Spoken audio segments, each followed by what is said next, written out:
Gloire à Dieu. Amen. Que le nom du Seigneur soit béni. Vous allez bien? Vous êtes prêts à recevoir la parole? Voilà. Alors, je voudrais vous inviter donc maintenant à prendre vos Bibles et nous allons les ouvrir sur un passage assez bien connu. Dans le livre des Actes des Apôtres, c'est le chapitre 4.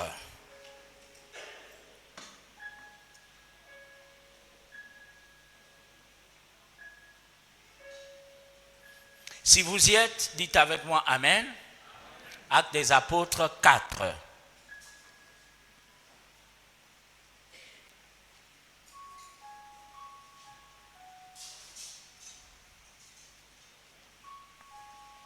Nous allons nous lever juste pour faire la lecture, ensuite nous allons nous asseoir. Actes des Apôtres 4. Je voudrais commencer la lecture à partir du verset 8. Si vous avez trouvé, dites Amen. Amen. Merci. Alors nous lisons Actes des Apôtres chapitre 4 à partir du verset 8. Alors Pierre, rempli du Saint-Esprit, leur dit: chef du peuple et ancien d'Israël, puisque nous sommes interrogés au sujet d'un bienfait accordé à un homme malade, afin que nous disions comment il a été guéri, sachez-le tous, et que tout le peuple d'Israël sache. C'est par le nom de Jésus de Nazareth que vous avez crucifié et que Dieu a ressuscité des morts. C'est par lui que cet homme se présente en pleine santé devant vous. Jésus est la pierre rejetée par vous qui bâtissez et qui est devenue la principale de l'angle. Il n'y a de salut en aucun autre, car il n'y a sous le ciel aucun autre nom qui ait été donné parmi les hommes par lequel nous devrions être sauvés. Amen. Que Dieu bénisse sa parole. Veuillez vous asseoir. Qu'il bénisse aussi votre écoute. Ce matin, ma prédication sera comme un rappel. Ma prédication sera peut-être aussi comme un diagnostic. Ma prédication sera comme une contre-expertise. Je viens comme un plombier. Je viens comme un maçon. Je viens comme quelqu'un qui doit checker, vérifier. Ce que je présente ce matin comme passage d'appui, vous aviez déjà eu l'occasion à lire ce passage et peut-être même à entendre des prédications sur ce passage. Le thème de mon message est la pierre rejetée. La pierre rejetée. En fait, c'est une histoire particulière. Une histoire qui s'est produite il y a maintenant un peu plus de 2000 ans. Un peu plus de 2000 ans déjà. Et bien que cela fasse beaucoup de temps derrière nous, l'écho de son importance et la vérité qu'elle libère reste vrai aujourd'hui. Dans le fait qu'il s'agisse d'un homme malade qui a été guéri par Jésus à travers les mains des apôtres, nous sommes interpellés. Nous sommes invités à faire attention. Donc c'est après avoir été questionnés, c'est après avoir reçu certaines questions que Pierre sortira la phrase qui constitue le cœur de notre prédication, le cœur de notre message ce matin. Et ce verset en réalité c'est le verset 11. Il dit: Jésus est la pierre rejetée par vous qui bâtissez et qui est devenue la principale de l'angle. La pierre rejetée par ceux qui bâtissent est devenue la principale de l'angle. La pierre rejetée par ceux qui bâtissent. avant que je n'arrive à la pierre rejetée par ceux qui bâtissent, avant que je n'explique cela, je voudrais commencer par parler du début. Là où nous avons commencé à lire, nous voyons que Pierre s'est levé, étant rempli du Saint-Esprit. Et il s'adresse aux chefs du peuple, aux anciens d'Israël. Au verset 9, il est dit, puisque nous sommes interrogés sur un bienfait accordé à un homme malade, afin que nous disions comment il a été guéri. Pierre et Jean ont été interrogés au sujet d'un homme malade. Je veux que vous reteniez cela. Je veux que vous notez cela. Pierre et Jean ont été questionnés au sujet d'un homme malade. Mais pas seulement parce qu'il est malade, pas seulement parce qu'il était malade, voudrais-je dire, mais un homme qui, de son état de malade, est devenu un homme guéri. Bien important. Comment est-ce que cela s'est produit? Comment est-ce que cela s'est passé? Il y a eu un bienfait dans la vie de cet homme malade. La vérité au sujet de ce passage de l'Écriture, au sujet de ce que Pierre est en train de raconter et en train de dire, je voudrais le dire comme ça, c'est que cette histoire fait naître comme une sorte de lueur d'espoir. Lueur d'espoir pour les malades. Donc les malades peuvent être guéris. Les malades, je dirais même, sont guéris. Par qui? Pas par les apôtres. Puisqu'ils étaient interrogés au sujet d'un bienfait accordé à un malade. Un bienfait. Quel était ce bienfait? Ce bienfait était le nom de Jésus. Ce bienfait était la personne de Jésus. Ce bienfait était l'œuvre de Jésus, accordée à la vie de cet homme, donnée à cet homme. Jésus offert, Jésus donné. L'histoire, bien avant, nous apprend que cet homme était souffrant. Il était, je dirais, paralytique. Mais les apôtres n'avaient ni argent, ils n'avaient pas d'or. Mais ils ont dit que ce que nous avons, nous te le donnons. Ils lui ont donné le nom de Jésus. Ils lui ont donné le nom de Jésus. Ce n'était pas seulement le nom. Ils lui ont offert l'œuvre de Christ. Ils lui ont donné la personne de Jésus. Ils ont offert à un malade. Ils ont offert à une personne qui était souffrante. À une personne qui était fragilisée. À une personne qui était réduite à la mendicité, à une personne qui dépendait des autres. Ils ont donné Jésus. Et quand cet homme a pris Jésus, Jésus a transformé sa vie. Jésus a changé sa vie. Jésus a donné un sens à sa vie. Jésus a bousculé l'œuvre de l'ennemi dans sa vie. Jésus a assaini sa vie. Jésus a guéri sa vie. Oh, ce matin, je voudrais que vous pensiez à l'immensité et je dirais même la profondeur de la guérison de Jésus dans la vie de cet homme. Cette guérison ne s'est pas limitée à une question de pouvoir marcher, non, parce que c'était non seulement, oui, il devait maintenant marcher parce qu'il a Jésus, mais il devait aussi arrêter la mendicité. Il était malade parce qu'il dépendait des autres. Quand Jésus entre dans ta vie, il n'apporte pas que le salut. Jésus change profondément la vie de la personne. Oh, ce matin, je parle des malades. Je parle des malades qui ne peuvent pas, mais qui sont guéris en Jésus. Oui, Jésus ne reçoit jamais des malades sans les guérir. Jésus ne reçoit pas des malades sans les guérir. Et ce matin, Pierre dit, puisque nous sommes interrogés au sujet d'un bienfait accordé à qui? À un malade. C'est une histoire. Mais ce matin, je ne relate pas que l'histoire. Je parle de la réalité aujourd'hui. Je ne veux pas seulement vous informer de ce qui s'est passé. Oh, ce matin, je veux que nous vivions la réalité de ce qui s'est passé maintenant pour nous. Parce que si cet homme était malade, je crois qu'aujourd'hui et ce matin, dans ces lieux, il y a beaucoup qui sont malades. La vérité, c'est que tous les hommes sont malades.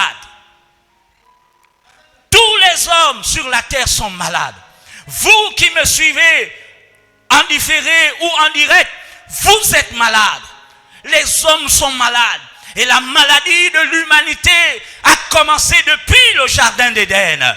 Lorsque Adam a péché, la maladie a pénétré le corps de l'homme. Nous sommes tous des descendants de malades. Et nous sommes des malades. Nous sommes des malades. Mais bien heureusement, il y a des malades qui reconnaissent leur maladie et qui vont vers le médecin pour traiter leur maladie. Mais il y a des malades qui ne se reconnaissent pas malades. Et ils souffrent de leur maladie. Certains sont malades de maladies qui touchent et affectent leur corps directement, physiquement. Mais il y a des malades émotionnels. Il y a des malades sentimentaux. Il y a des malades psychologiques. Il y a des malades d'un point de vue social. Il y a des malades d'un point de vue financier. Il y a plusieurs types de maladies. Certains sont malades parce qu'ils ont été trahis. D'autres sont malades parce qu'ils ont été déçus. D'autres sont malades parce qu'on les a fétichés. Certains sont malades parce qu'ils n'arrivent pas à vivre la vie de Dieu. D'autres sont malades parce qu'ils ne dorment pas, parce qu'ils n'ont pas la paix, parce qu'ils n'ont pas de joie, parce qu'ils n'ont pas de tranquillité. Oh, le nombre de malades dans le monde augmente. Le nombre de malades augmente. Mais ce matin, à travers cette lecture, il y a une note d'espoir. Une note d'espoir pour tous les malades. Et je dis ce matin, tu peux être guéri. Tu vas être guéri. Tu vas être guéri. Tu vas être guéri. Quelle que soit ta maladie, Jésus guérit. Il guérit. Oh, gloire à Dieu. Gloire à Jésus. C'est un bon message à entendre. Oui, c'est une bonne nouvelle. Je parle ce matin aux malades. Quand je regarde cette histoire, je me souviens de l'histoire d'un homme. Non pas une histoire racontée, je vous la raconte vous, mais moi on ne me l'a pas racontée parce que je l'ai vécu. Cet homme, il y a quelque temps en arrière, au moment où encore le pasteur Ignacio était à Port-Gentil, alors je me souviens de cet homme. Le pasteur Ignacio habitait à Roger-Butin. Cet homme était malade. Malade comme cet homme aussi dans la Bible. Et son niveau de maladie avait nécessité une évacuation vers Libreville. Initiative de ses parents. Et de toute évidence, vous et moi, nous connaissons que les structures les plus équipées du pays sont à Libreville. Vous pouvez commencer à l'intérieur, mais quand ça devient trop grave, on vous ramène vers Libreville. Et cet homme, initiative de ses parents, ils se sont dit non, si on continue comme ça, il mourra. Nous ne pouvons pas continuer, il faut le prendre. Amenons-le à Libreville. Ils ont fait la réservation et ils ont payé le billet, ils ont fait la réservation. Le jour était venu et ils sont allés à l'aéroport. Je vous parle d'une histoire vraie, une histoire vécue. Et quand ils sont allés à l'aéroport, au pied de l'avion, on a refusé cet homme parce qu'il ne pouvait pas marcher, parce qu'il ne pouvait pas se tenir. On craignait que cet homme meure dans l'avion.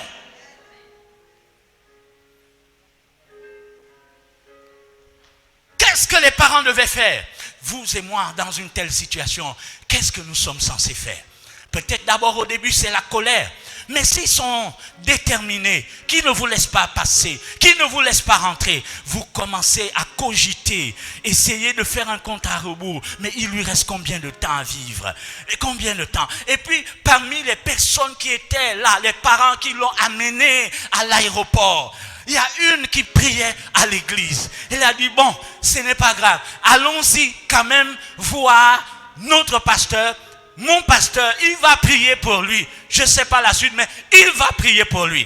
De l'aéroport, ils ne sont pas allés à la maison, ils sont allés tout droit à Roger-Butin.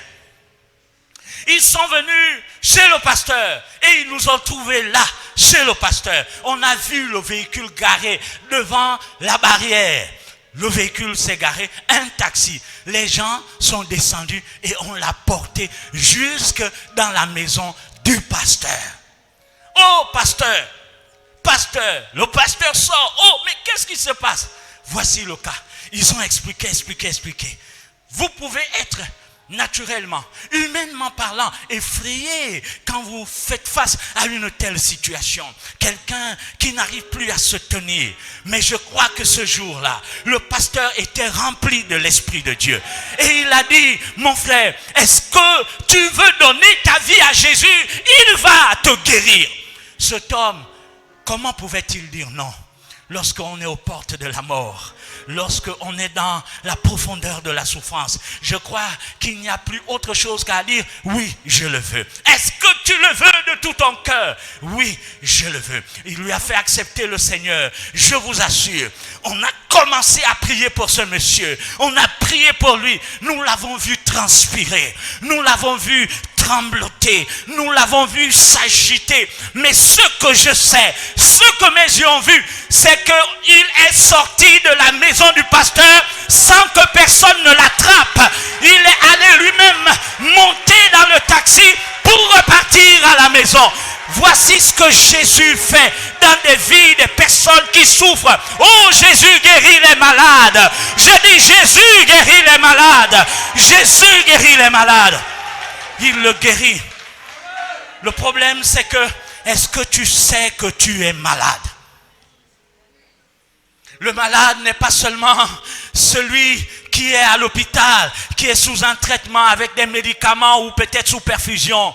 Il y a des malades qui sont bien habillés, en costume. Ils sont malades émotionnellement, malades sentimentalement, malades parce que ça ne va pas à l'intérieur d'eux. Regardons-nous les uns les autres, bien beaux et belles, bien coiffés, mais certains parmi nous sont malades parce qu'ils ne dorment pas la nuit, parce qu'ils sont victimes de mauvais rêves, des cauchemars, des attaques. Ils ont des bruits étranges à la maison. Certains sont malades des trahisons ou de la souffrance qu'ils ont endurée depuis l'enfance et qui n'ont jamais pardonné. Leur cœur est noir. C'est une maladie parce que ça affecte votre vie. Il y a des maladies psychosomatiques. Oh, ce matin, je dis, Jésus guérit les malades. Jésus guérit les malades. Trop de malades.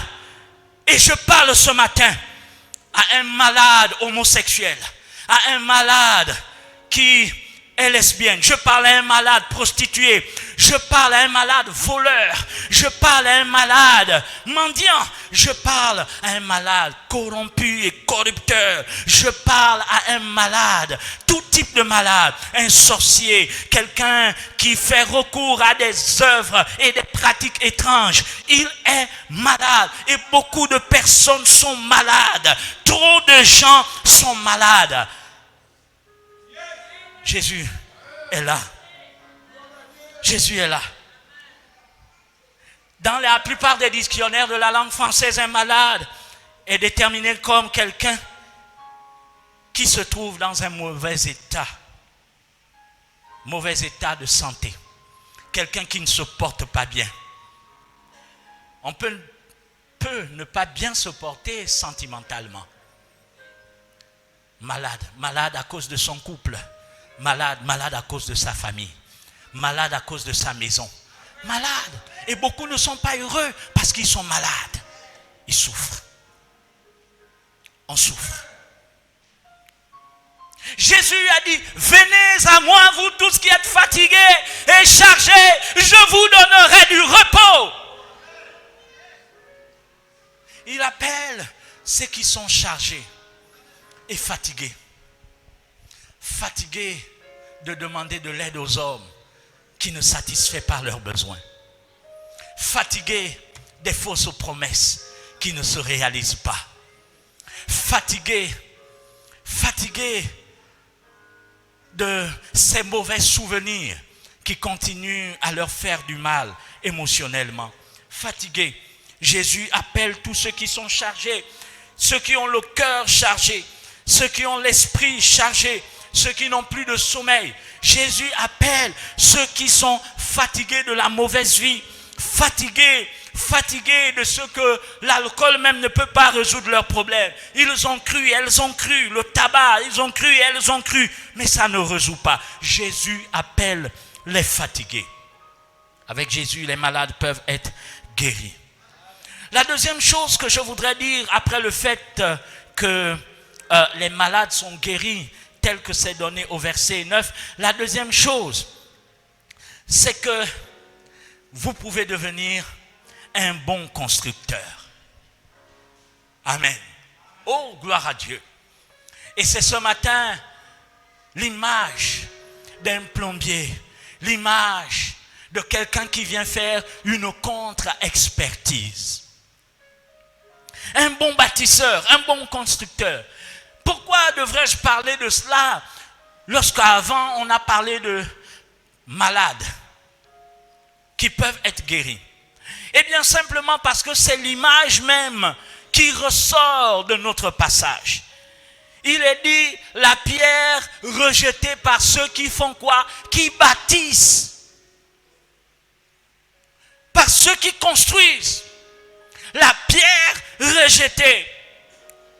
Dans l'Ancien Testament, ce message avait été annoncé. Dans la Bible, je retrouve au moins 3 passages où on parle de la pierre rejetée par ceux qui bâtissent et qui est devenue la principale de l'angle. Le premier passage se trouve dans le livre de Psaume 118 et c'est le verset 22. C'était une prophétie. Donc même pour les Juifs de l'Ancien Testament, il fallait faire attention à ce que l'on puisse bâtir convenablement et ne pas rejeter la pierre qui devrait être la principale de l'angle. Pour eux, pour le Talmud, c'est un livre de commentaires et d'interprétation de la Bible juive. Ils ont pensé qu'il était question de David. Dans Matthieu 21, verset 42, c'est Jésus lui-même qui sort cette parole. Il dit la pierre qu'ont rejetée ceux qui bâtissent est devenue la principale de l'angle. C'est Jésus lui-même qui parle de cela. Dans les Actes des Apôtres, c'est Pierre qui parle de cela. Pierre, la pierre, parle de la pierre. Je dis Pierre, la pierre parle de la pierre. Car Jésus a dit que tu es pierre et sur cette pierre je bâtirai mon église. Et lui il parle de la pierre rejetée. Pas lui, mais la véritable pierre rejetée par ceux qui bâtissent. Alors ce matin, puisque je parle d'un bon constructeur, je parle de quelqu'un qui prend toutes les mesures et qui est censé prendre toutes les mesures pour bien bâtir. Quel type de constructeur êtes-vous? Est-ce que vous êtes un bon constructeur? Est-ce que vous êtes un bon constructeur? Est-ce que vous êtes quelqu'un qui sait bien édifier? Vous savez, on peut ne pas être un bon constructeur par ignorance. On peut aussi ne pas être un bon constructeur par entêtement et par orgueil. Alors, je sens naître dans l'esprit des uns et des autres, mais que suis-je en train de construire? Chaque homme est presque sur la terre un éternel constructeur. Nous sommes des constructeurs. Constructeurs. On construit sa propre vie. Au départ, les parents construisent votre vie jusqu'à ce que vous-même vous soyez à même de construire votre vie. Vous êtes un constructeur. Vous pouvez construire votre mariage. Vous êtes un constructeur. Vous pouvez construire votre foyer. Vous êtes un constructeur. Vous pouvez construire la vie de vos enfants. Vous êtes un constructeur. Vous pouvez construire des projets. Vous êtes un constructeur. Mais ce matin, en tant que constructeur, est-ce que vous avez pris en compte la pierre rejetée par ceux qui construisent? La pierre rejetée par ceux qui construisent. La pierre rejetée. Si vous êtes une personne qui rejette la pierre principale, vous êtes un mauvais constructeur. Si vous êtes une personne ignorante, vous êtes aussi un mauvais constructeur. mais vous pouvez acquérir la connaissance pour bien construire. La pierre rejetée, lorsque vous regardez cela dans son contexte réel, ça signifie la pierre non prise en compte. Elle n'est pas seulement rejetée, elle n'a pas été prise en compte. C'est une pierre méprisée, c'est une pierre maltraitée, c'est une pierre qu'on repousse, c'est une pierre que l'on néglige, c'est une pierre que l'on considère comme pas assez importante. Mais elle est devenue la principale de l'angle. Oh, je parle de la pierre rejetée. Et aujourd'hui, beaucoup de personnes rejettent la pierre principale. Ils rejettent la pierre principale pour eux-mêmes. Parce que quelle est cette pierre principale? Cette pierre principale, c'est Jésus. Beaucoup estiment que Jésus n'est plus important aujourd'hui. Regardons les débats à la télé, à la radio, écoutez, lisez les livres. Certains parlent de retour à la tradition de leurs ancêtres, à ceci, à cela. Beaucoup se focalisent sur leur intelligence, sur leur diplôme, sur leur connaissance, sur leurs relations. Ils ne tiennent pas compte de Jésus. Ils ne prennent pas en compte Jésus. Ils ne savent pas que dans la vie d'un homme, Jésus est la pierre principale. Ils ne savent pas que pour le succès dans le foyer, Jésus est la pierre principale. Beaucoup ne savent pas que pour bâtir leur maison, Jésus est la pierre principale. Beaucoup ne savent pas que pour bâtir la vie de leurs enfants, Jésus est la pierre principale. La pierre principale. Les Blancs ont abandonné la pierre principale. Ils sont allés à l'homosexualité. Ils ont abandonné la pierre principale. Ils sont allés dans l'occultisme. Ils sont allés ils ont oublié la pierre principale. Ils sont allés dans, je dirais, la pédophilie et dans toutes sortes de relations étranges et bizarres parce qu'ils ont rejeté la pierre principale. Or, ils ont oublié que dans les temps reculés, c'était la pierre principale qui les a aidés à construire leur nation. C'était la pierre principale qui les a aidés dans des institutions. Ils ont oublié que l'Europe actuelle est le résultat de la prise en compte de la pierre principale. Les États-Unis sont le résultat de la prise en compte de la pierre principale. Mais ils ont pensé qu'ils sont devenus sages. Mais la Bible dit qu'ils sont devenus fous parce qu'ils ont retiré la pierre principale de leur construction.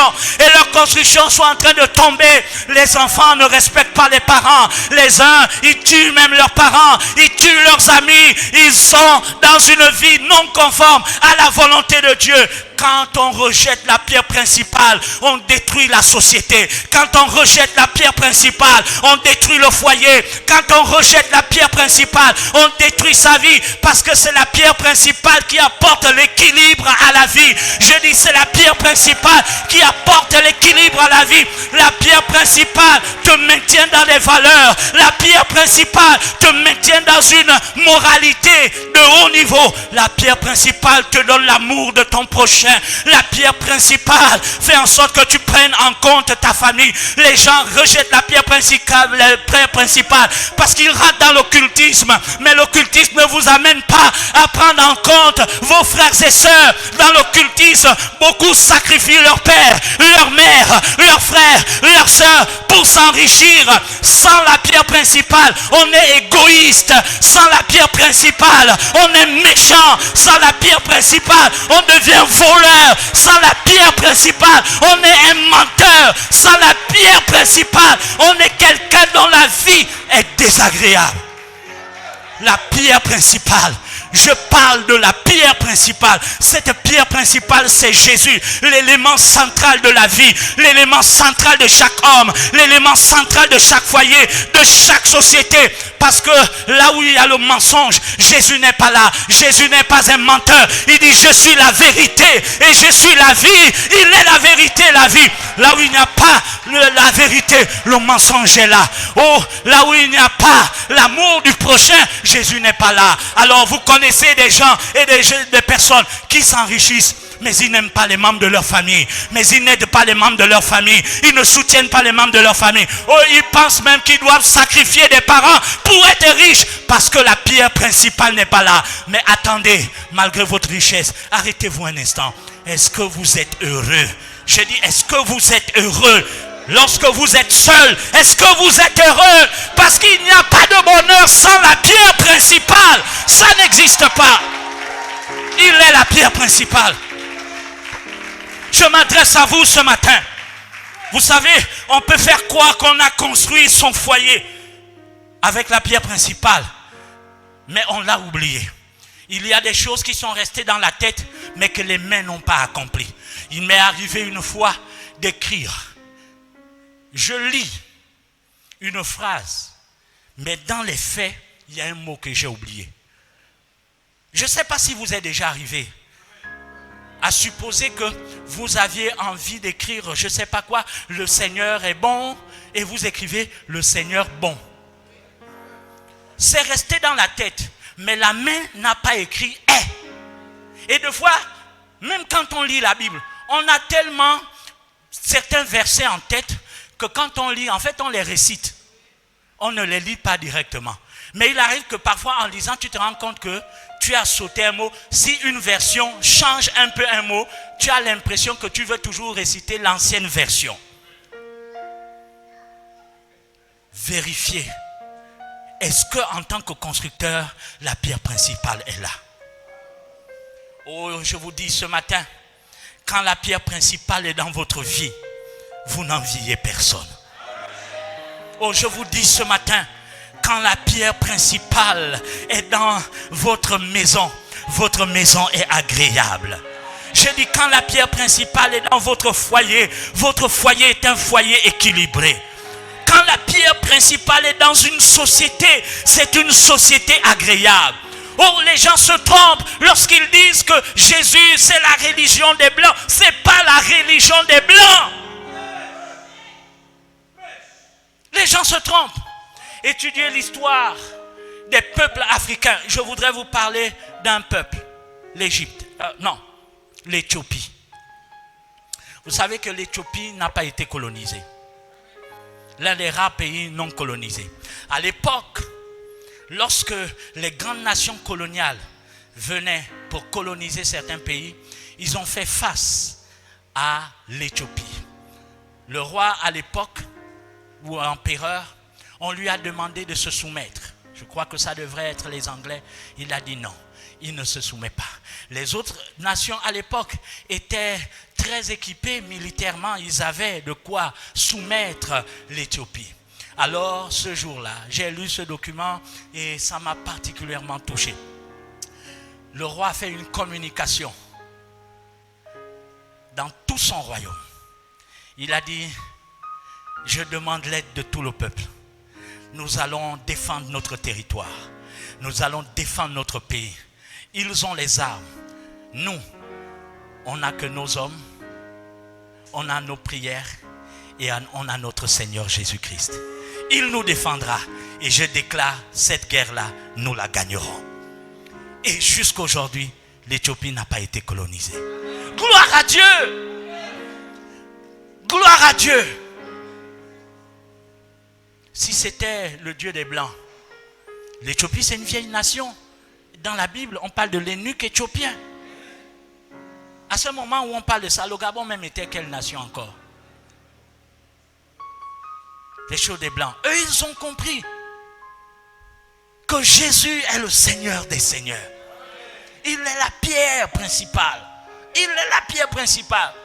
Et on nous dit que les religions de nos ancêtres, ainsi de suite, d'accord, mais les religions de nos ancêtres, ça nous a donné quoi? Lorsqu'il fallait se défendre face à ceux qui sont venus avec Jésus, puisque c'était ça leur religion, comme on dit, par faiblesse de langage, je le dis, ils ont soumis tous les peuples africains. Où était le vaudou? Où était le njobi? Où était le mouiri? Où était le bouiti à ce moment-là? On dit qu'on est puissant, on est puissant, on est puissant. Mais pourquoi ça n'a pas arrêté les Blancs lorsqu'ils sont venus nous soumettre? Pourquoi? Jésus est la pierre principale. Et si nous ne bâtissons pas avec Jésus, on aura des maux dans notre nation. On aura des maux dans nos familles. On aura des maux dans nos vies. La pierre principale.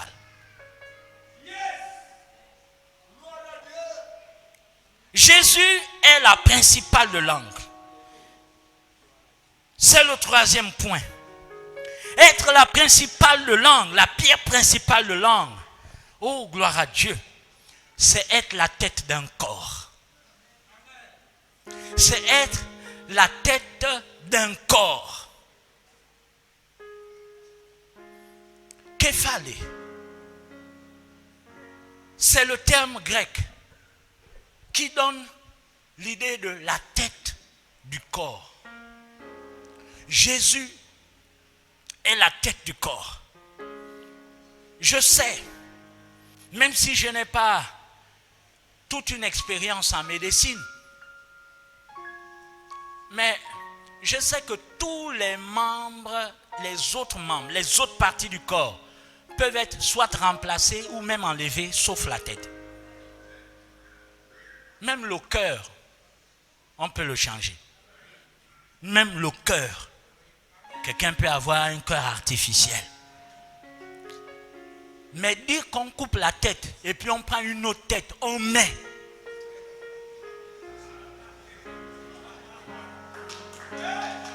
C'est pas possible.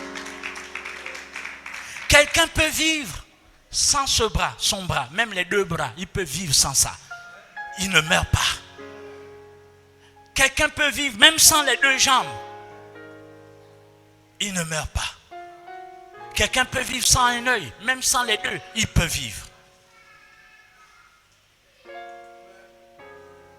J'ai vu des gens marcher avec une seule jambe, avec un seul bras. Mais je n'ai jamais vu quelqu'un marcher sans sa tête. S'il arrivait que quelqu'un entre dans ces lieux sans la tête, je pense qu'il y a deux possibilités. Soit les gens vont parler en langue pour invoquer Jésus, soit les autres vont chercher à sortir par cette porte-là. Phénomène d'espèce rare. Parce que la tête, c'est la partie la plus importante du corps de l'homme. Elle est irremplaçable. Et si quelqu'un n'a pas une tête, la seule possibilité dans votre esprit, c'est que la personne est comment? La personne est comment? Morte. Un foyer sans la tête est mort. Une institution sans la tête est morte. Un groupe sans la tête est mort. Donc imaginons les personnes qui vivent sans la tête. Je ne dis pas sans une tête. Parce que tous ceux qui se réclament tête ne sont pas des têtes. Quelqu'un m'entend ce matin? Et c'est la raison pour laquelle quand quelqu'un n'a pas Christ, il est comment? Mort.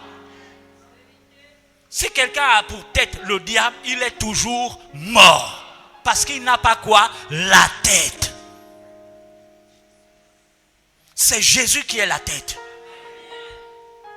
Il est mort.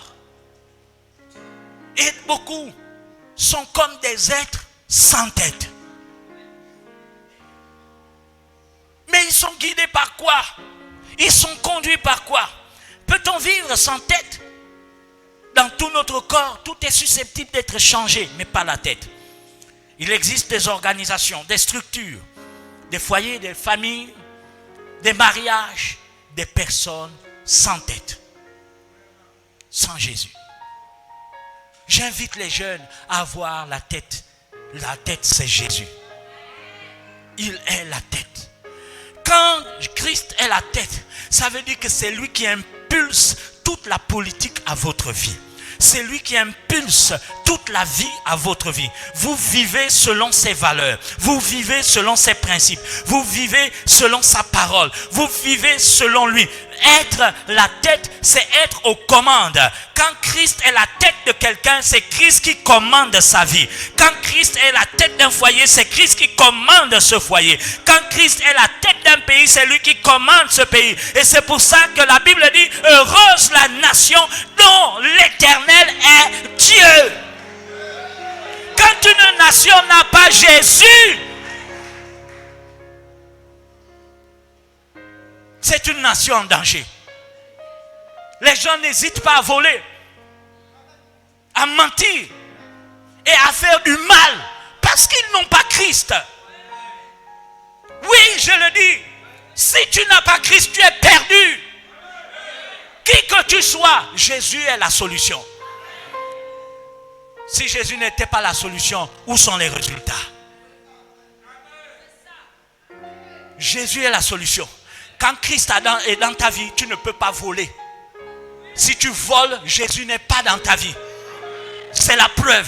Si Christ est dans ta vie, tu ne peux pas corrompre. Si tu corromps, Jésus n'est pas dans ta vie.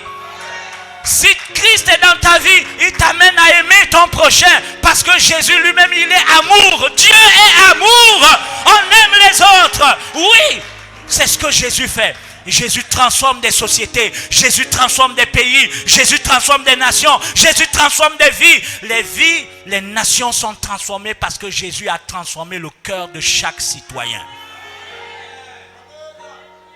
Et si en tant que citoyen, on valide le mal, Jésus n'est pas dans ton cœur. Quelqu'un m'entend? Un citoyen qui a Christ et qui craint Christ ne peut pas faire la promotion du vol, du mensonge et de la corruption, de la sorcellerie, de l'idolâtrie. Un citoyen qui a Christ dans sa vie, il défend la vérité, il défend la justice et il défend la droiture. Oui, parce que Christ est ta tête. Est-ce que quelqu'un m'entend? Oui. Dans ton quartier, on doit te connaître comme quelqu'un qui marche dans la vérité. Oh, je parle ce matin. Quand Christ est dans ta vie, il transforme ta vie. Oui. Christ ne nous amène pas à vivre dans la pauvreté et dans la paresse, à ne compter que sur les autres. Christ n'aime pas les paresseux. Les paresseux n'ont pas la tête de Christ au-dessus d'eux. Non. Quand Christ est dans ta vie, tu dois travailler avec tes mains. Tu dois travailler avec tes mains. Tu dois travailler avec tes mains. Christ n'est pas un bâton magique. Non. C'est ça Christ. Est-ce que quelqu'un m'entend ce matin? La pierre rejetée par ceux qui bâtissent est devenue la principale de l'angle. Quand tu vas commencer à bâtir avec Christ, malgré tes pauvres moyens, comme on dit, malgré le peu que tu as, mais tu travailles parce que Christ te dit de travailler, c'est à ce moment que Christ va bénir et va multiplier. Mais Christ ne peut pas venir faire ce que toi tu es censé faire. Quelqu'un m'entend? Alors si tu rejettes Christ, eh bien tu n'auras rien. Le christianisme n'est pas synonyme de médiocrité. Le christianisme n'est pas synonyme de léthargie, tiédeur, froideur, nonchalance. Les gens passent, ils dorment jusqu'à midi. Oh Seigneur, tu vas me bénir. Va travailler et Dieu va te bénir. C'est ça le christianisme.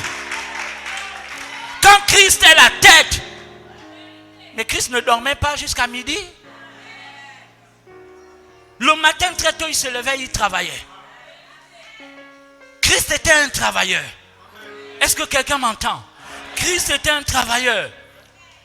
Ne rejetons pas Christ et ne pensons pas qu'en tant que chrétien, nous, on ne se limite qu'à prier. Non, chrétien ne se limite pas qu'à prier. La prière est fondamentale, mais le chrétien fait tout ce qu'il doit faire. Et dans tout ce qu'il doit faire, il n'y a pas que la prière, il y a aussi le travail. Oui, il y a le travail. Oui, il y a le travail. Oui, il y a le travail. Oui, il y a le travail. Oui, il y a le travail. Il y a le travail.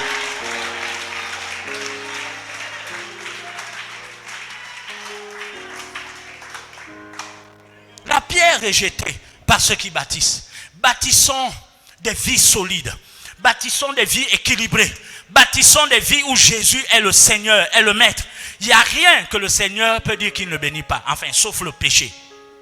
Si tu vis et tu pratiques, ton travail c'est le péché, il n'y aura jamais la bénédiction de Dieu. Tu n'as rien, commence à faire le commerce. Et prie pour Dieu dans le commerce que tu fais. Dieu va te bénir. Dieu va te bénir. Je le déclare, Dieu va te bénir. Parce que c'est lui qui a dit que l'homme mangera à la sueur de son front. Toi, tu choisis de ne pas être mendiant. Tu choisis de travailler. Dieu voit ta sueur. Dieu va te bénir. Il va te bénir. Il va te bénir. Oui. Alors Jésus guérit. Il guérit les finances. Il guérit. Ce que tu n'as pas osé, tu dois oser ça. Il n'y a rien qu'on peut dire, moi je ne suis pas fait pour ceci, je ne suis pas fait pour cela, je ne suis pas fait pour ceci, je ne suis pas fait pour cela. Il n'y a que les paresseux qui le disent. Tout s'apprend. Je dis tout s'apprend. Tout s'apprend. Il faut que tu jettes ta semence au sol pour que le sol puisse sortir et ta bénédiction. Mais si tu ne jettes rien, tu n'auras rien. La pierre est jetée par ceux qui bâtissent est devenue la principale de l'angle. Alors je termine. Mon message est fini ce matin. Je veux simplement dire, vérifiez votre construction. Vérifiez votre foyer. Peut-être qu'en ce moment, ça ne va pas dans votre foyer. Posez-vous la question, est-ce que Jésus est vraiment la pierre principale de notre foyer? Peut-être que dans votre vie de couple, ça ne va pas. Posez-vous la question, est-ce que Jésus est vraiment la pierre principale dans notre vie de couple? Vous savez, dans la vie, parfois, ce qui fait perdurer le problème, c'est parce qu'on cherche un coupable. Et chacun tire la corde de son côté pour vouloir se défendre. Mais ça te coûte quoi d'accepter que tu es coupable, même si tu ne l'es pas? Est-ce que ça t'enlève ton nom? Est-ce que ça change quelque chose? Aussi longtemps que cela peut dépendre de toi, sois en paix. Si la paix doit venir par le fait que bon, tu acceptes de t'humilier, mais tu t'humilies. Parce que la grandeur ne se trouve pas dans le fait que tu t'élèves toi-même. La grandeur se trouve dans le fait que tu commences par t'humilier. Recherchons. Et Christ est la tête. Si Christ est la tête, les vies sont changées. Ce matin, je veux prier. Je veux prier pour tout type de situation. Ceux qui souffrent émotionnellement, psychologiquement, moralement, sentimentalement, financièrement, mais aussi ceux qui sont malades sur le plan naturel. Je dis, Jésus guérit. Il guérit encore aujourd'hui. Quelqu'un souffre et il a besoin de guérison. Le remède que j'ai pour toi, c'est Jésus. Je n'ai pas un autre médicament, c'est Jésus. Le remède que j'ai pour toi ce matin, c'est Jésus-Christ. Et peu importe ce que les hommes disent, peu importe ce qui est dit et ça et là partout, ça ne va pas changer le fait que Jésus est Seigneur. Jésus est Seigneur. Je le crois. Et je suis convaincu. Même si je dois être le seul au monde à le croire, je le croirai toujours. Jésus est Seigneur.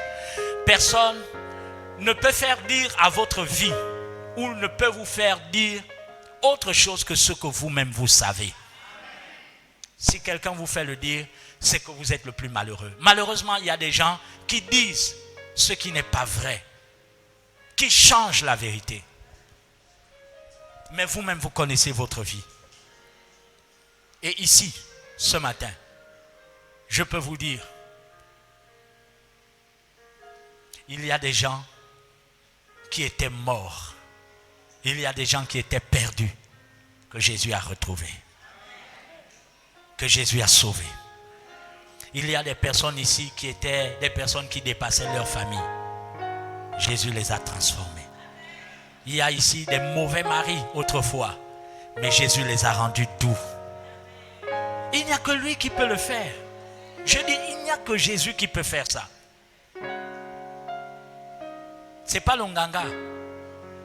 Oh oui, je veux le dire, c'est pas le nganga. Et Jésus le fait gratuitement. Je veux dire, Jésus le fait gratuitement. Or, partout, on va te demander une liste kilométrique. Il faut amener les plumes de perroquet. Il faut amener les œufs de poule, les œufs blancs. Des tissus, le kaolin, une petite assiette. Il faut amener la graisse du boa, la salive du chat. Mais ça vous stresse même. Rien que la liste vous stresse. Je dis, la liste pour vous traiter vous stresse. Écoutez la liste de Jésus pour vous stresser. Donne-moi ton cœur. Voici la liste de Jésus. Donne-moi ton cœur. Et puis c'est tout.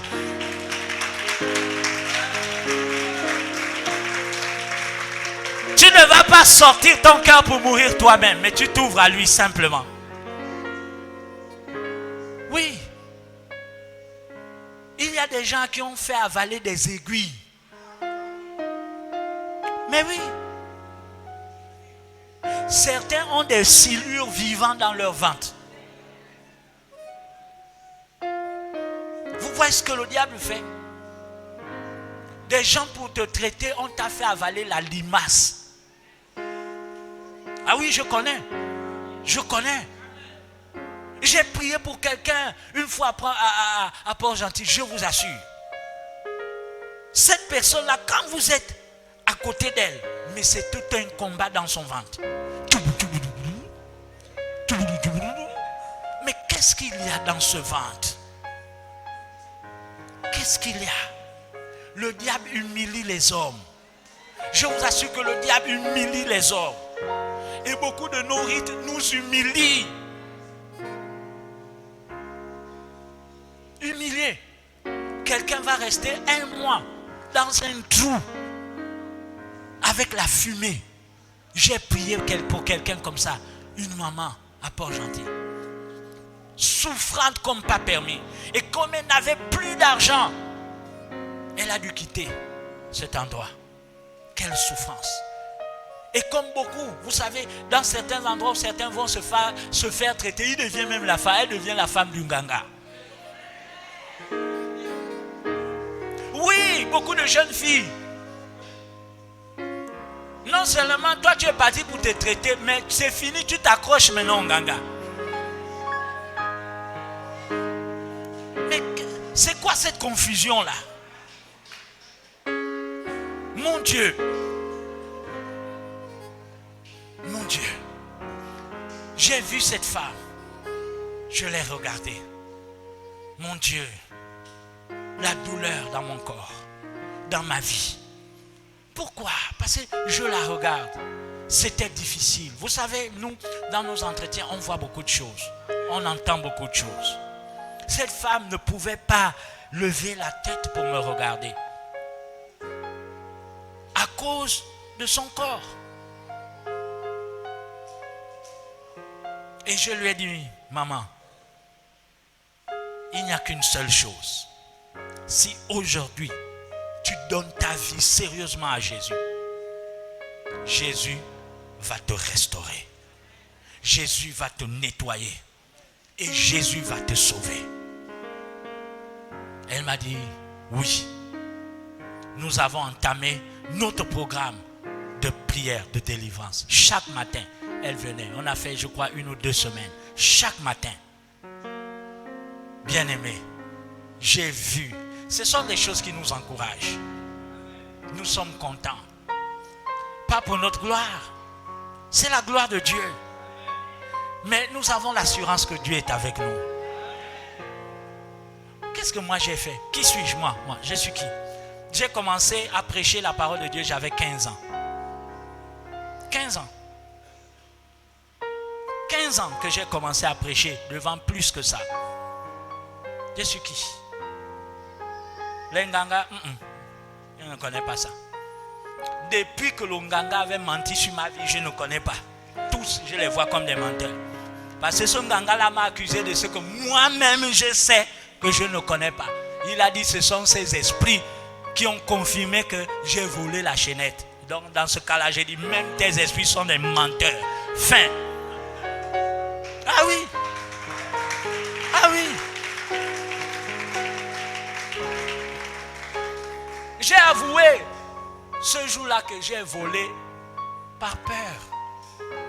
Parce qu'il m'a dit, voici la marmite, pleine de choses noires, je vous assure. Tu ne vois pas le fond. Il dit, je te dis, tu vas tremper la main là. Mais écoute bien, si c'est toi, ta main va redevenir petite jusqu'ici. Vous savez, quand on est jeune, on a facilement peur. Dans ma tête, je me suis dit, mais si la mamite la ment, donc lundi, je vais aller à l'école comment? Moi, je pensais plus à l'école. Mes amis, quand ils vont me voir, mon bras est maintenant petit. J'ai dit non. J'ai dit oui, c'est moi. Mais c'est elle-même qui m'avait amené. Quand elle me regardait, elle me disait, c'est pas toi. Et quand elle est arrivée à la maison, elle m'a dit, je sais que c'est pas toi. J'ai dit, oui, j'ai menti. Parce que la façon dont l'Ongangala était déterminé que c'est moi. Il a trouvé sa viande. J'ai accepté. Mais la vraie voleuse, quelques temps après, est venue rendre. Elle a dit que c'est elle qui a pris. Donc, depuis ce jour-là, a fait un gaga, c'est faux. Ah oui, moi, c'est clair. Et aujourd'hui, dans ma famille, on sait que c'est ça. Oh, on vient nettoyer la maison. J'ai dit, écoutez-moi. Là où il vient nettoyer, là, d'ici tant de semaines, vous allez encore vous plaindre des mêmes choses. Et ce que j'ai dit, c'est ça. Pourquoi? Parce que celui qui apporte la paix, c'est Jésus. Ce n'est pas un ganga. Celui qui nettoie, c'est Jésus. Celui qui sauve, c'est Jésus. Celui qui délivre, c'est Jésus. Oui. Donc c'est ça. Tout ce que l'on peut dire, oh, la femme là, la maman là, elle a été sauvée. Regardez les hommes, regardez les femmes. Il y en a. Vendredi, le pasteur Philippe faisait son témoignage.